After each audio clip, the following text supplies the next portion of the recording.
Order. End of question time. Ministerial statement. Minister for Communications and Information.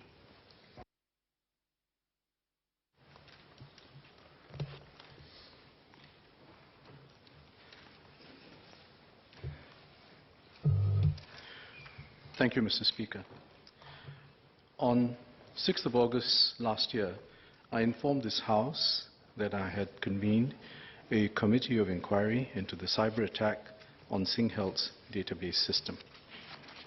The scale of this cyber attack was unprecedented. The personal particulars of about 1.5 million patients were illegally accessed and copied. It was malicious. Prime Minister Lee Hsien Loong's records were specifically and repeatedly targeted, and there were serious implications for public health and safety, as SingHealth's database system is part of our critical information infrastructure. Therefore, I convened this committee of inquiry because the government wanted a robust and transparent inquiry that would get to the bottom of the cyber attack, and in particular, the COI was asked to, firstly, establish the events and contributing factors and evaluate the incident response by IHIS, which is the Integrated Healthcare Information Systems Private Limited, and SingHealth, and secondly, to recommend measures to safeguard public sector IT systems that contain large databases of personal data against similar cyber attacks. The committee conducted a rigorous and comprehensive inquiry over 6 months. They examined testimonies from 37 witnesses, including local and foreign experts, as well as 26 written representations from members of the public, professional associations, organizations and companies. The COI conducted 22 days of hearings, which were open to the public, except when there were implications for national security or patient confidentiality. The COI submitted its classified report to me on the 31st of December 2018. The COI also released a public version of the report on 10th of January 2019, which my ministry distributed to members of this House. The public report contains all recommendations and material findings from the full COI report. It only excludes highly sensitive information heard by the COI in closed-door sessions.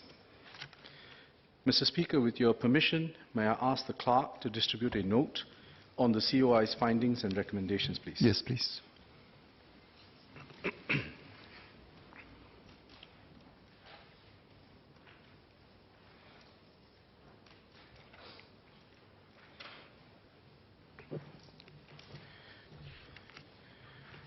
At this juncture, on behalf of the government, I would like to place on record our deep gratitude to the committee for its hard work in undertaking a robust and transparent inquiry.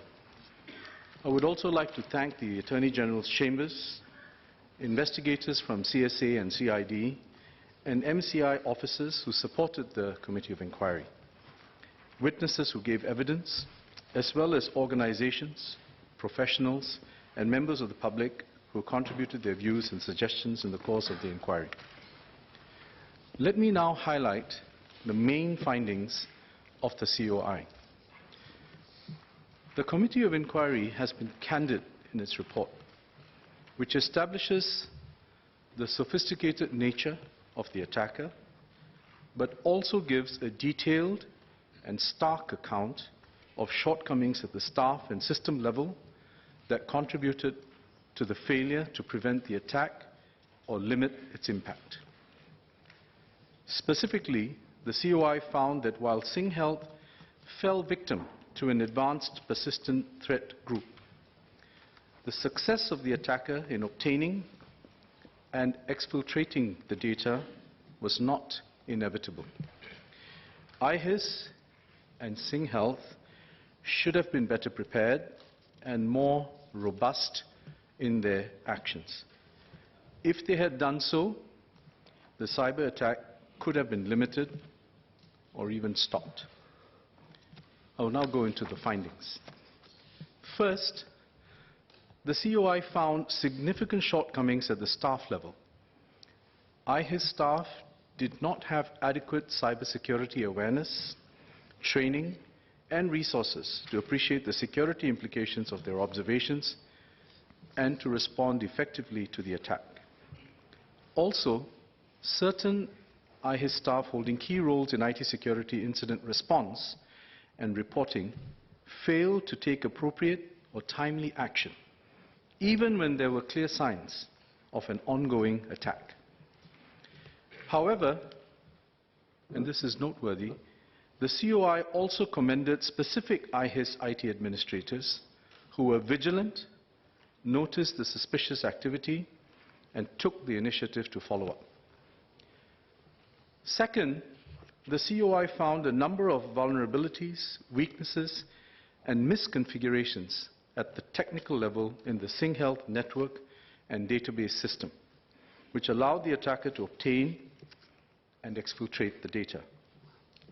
Many of these could have been remedied before the attack. Third, the COI observed that although SingHealth was ultimately responsible, it had no management line of sight with regard to the assessment of cybersecurity risks. SingHealth lacked the necessary expertise and resources and was wholly dependent on IHIS, even at the management level. The Committee of Inquiry, having heard evidence from CSA, also established that the cyber attack was the work of a skilled and sophisticated actor bearing the characteristics of an advanced persistent threat, or APT group. This finding was corroborated by international expert witnesses. APT is a class of cyber attackers, typically state-linked, who conduct extended cyber campaigns to steal information or disrupt operations. The COI found that the attacker was well-resourced and had used advanced techniques and tools to target the SingHealth patient database and illegally exfiltrate patient data. The attacker was persistent, evaded detection for a long time, and even re-entered the network after being detected. Appropriate action has been taken, and we know the identity of the attacker. But for national security reasons, I will not comment further. The detailed evidence for all of the COI's findings are in the public report, but it does not include highly sensitive information pertaining to SingHealth's network architecture, technical vulnerabilities which were exploited in the attack, and the identity of the attacker, which is only in the classified COI report. Turning to the recommendations, the COI has made 16 recommendations to strengthen SingHealth's patient database system, as well as public sector IT systems which contain large databases of personal data. 7 are priority recommendations which should be implemented immediately, and 9 are additional recommendations which are to be seriously considered. The recommendations fall into 4 broad categories: people, process, technology, and partnerships. On people, the COI notes that front-end users are often the weakest link targeted by attackers, and that it is line staff who are often the first to notice a security incident and respond. Hence, the recommendations include enhancing cyber hygiene practices, building a culture of cybersecurity across the entire organization, and ensuring that IT staff are well-trained and equipped to respond to cybersecurity incidents. The COI also calls for strong institutional processes. In incident response, for example, there should be clear plans and SOPs and regular exercises with realistic scenarios to test their effectiveness. There also should be regular and comprehensive checks to identify vulnerabilities and high-risk areas, accompanied by audit and compliance checks to ensure that the identified gaps have been plugged. On technology, the COI has proposed various measures to strengthen cybersecurity to better prevent, detect, and respond to future attacks. These include stronger encryption for data, heightened monitoring of database activity, and an integrated system to aggregate and analyze threat information in real time and rapidly isolate and contain the infected system. The Committee of Inquiry has highlighted the need to build up collective security over our systems, given that Singapore is highly connected and a high-value target. This can be achieved by strengthening partnerships between the government, industry, and international partners in areas such as threat intelligence sharing. The COI has emphasized that ultimately cybersecurity must be an integral part of a broader risk management framework and cannot be treated merely as a technical matter. Organizations need to strike a balance between security considerations, operational requirements, and cost. And these trade-offs and decisions must be made at the board and CEO level, and not just by the Chief Information Security Officer, the CISO, and the technical staff.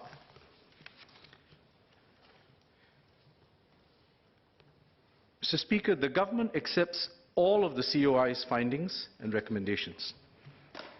Cybersecurity is a critical enabler of our smart nation ambitions. We will therefore fully adopt the COI's recommendations and do our utmost to ensure that our IT and database systems are secure and that personal data collected by government systems is well protected. I will now elaborate on the government's efforts, ongoing and in response to the COI report, to strengthen cybersecurity at both the national level and across the public sector. Minister Gan will cover the public healthcare sector's efforts. The government's approach to cybersecurity is underpinned by two key principles that have also been highlighted by the Committee of Inquiry. First, we adopt a defense-in-depth strategy with multiple layers of cyber defenses to impede an attacker. These layers of defense cascade from the perimeter to within our systems, as we recognize that a sophisticated and determined attacker, given enough time and resources, may find a way through. This is why we also have capabilities in our layered defense that enable swift detection of a breach and a decisive response. Second, we seek to enhance our system defenses by strengthening our people, processes, and technology. Our aim is not only to monitor and respond robustly to an incident, but also to ensure a quick recovery and resilience in our system. The COI emphasized that the battle against today's cyber threats must be based on network defense across organizations and sectors. The COI also recognized the government's commitment to such collective security by establishing the Cyber Security Agency of Singapore, CSA, to coordinate our national cybersecurity efforts. CSA leads our national level response to the cyber threat, including by reinforcing cybersecurity in all CII sectors, critical information infrastructure sectors. Immediately after the cyber attack, and even as the COI proceedings were underway, CSA instructed all CII sectors to strengthen network security by taking additional prescribed measures, such as removing non-essential connections to unsecured external networks and implementing unidirectional gateways like data diodes to prevent data leakage. CSA also accelerated the implementation of the Cybersecurity Act, which provides the legislative framework for the oversight and maintenance of national cybersecurity. The Act came into force on the 31st of August last year, and CSA designated all CIIs by the 31st of December last year. All CII owners must now comply with their obligations under the Act. These include adhering to essential cybersecurity measures set by CSA through the Cybersecurity Code of Practice, reporting cyber incidents to CSA within prescribed timeframes, and conducting regular risk assessments and audits of their CIIs. In addition, CSA also instructed all CII owners through their sector leads to conduct thorough internal reviews of their cybersecurity posture against the gaps identified during the COI hearings. These included reviews of their people, process and technology measures, such as mandating cybersecurity training and awareness programs, establishing a robust patch management process, and implementing access management solutions to manage privileged administrator accounts. CSA has directed CII owners to implement plans to close any identified gaps and to report the results. CSA will continue to actively work with the sector leads and CII owners to reinforce their cyber defenses and cyber resilience and safeguard the cybersecurity of our systems and networks. I now turn to the cybersecurity of public sector systems, which is a key enabler of our Smart Nation initiatives to improve public services for our citizens and our businesses. SNDGG had already started enhancing the cybersecurity of government systems before the cyber attack. Upon discovering the cyber attack, SNDGG paused the rollout of new government systems from 20th of July to the 3rd of August 2018. And during this pause, first, SNDGG checked and confirmed that other systems were not breached by the same attacker, whether through the IHIS system or via a separate breach. Second, SNDGG and CSA reviewed the government's cybersecurity posture and introduced additional measures on critical government systems to enable us to detect and respond more quickly to cybersecurity threats. The findings and recommendations of the COI give added impetus to our efforts to continuously review and enhance the cybersecurity of government systems. In particular, the findings reaffirmed the defense-in-depth approach that the public sector has adopted towards cybersecurity. The public sector will also continue to strengthen our defenses on all fronts: people, process, technology and partnerships, as informed by the Committee of Inquiry's recommendations. In terms of people and processes, SNDGG will strengthen existing processes to prevent lapses and heighten vigilance. The public sector will use technology even more to support its IT staff and automate cybersecurity tasks such as patch management, so as to carry out these tasks more reliably. SNDGG will further tighten internal checks and enhance security audits, for example, by increasing their frequency. We will also instill a stronger cybersecurity culture across the public service. This will be done by conducting more exercises to sharpen our officers' readiness and train all public servants in cybersecurity. Above all, we expect our officers at all levels to be aware of their responsibilities, to be accountable for their actions, and to perform their duties to the best of their ability. On the technical front, SNDGG will continue to shore up defenses at the perimeter of government systems, while introducing measures to better detect and respond to intrusions within our systems. Beyond the measures implemented during the pause in the rollout of new government systems, such as monitoring critical government databases, SNDGG is also looking into improving the architecture of government systems to enable more extensive monitoring and detection of abnormal activities. We also recognize that the government cannot strengthen its cybersecurity alone. Therefore, government will enlist the expertise of the larger cybersecurity community, including ethical hackers, to help us surface and detect vulnerabilities in our ICT systems. The Government Technology Agency, GovTech, and CSA have launched a government bug bounty program and have invited local and international white hat hackers to search for and uncover vulnerabilities on 5 internet-facing government systems and websites.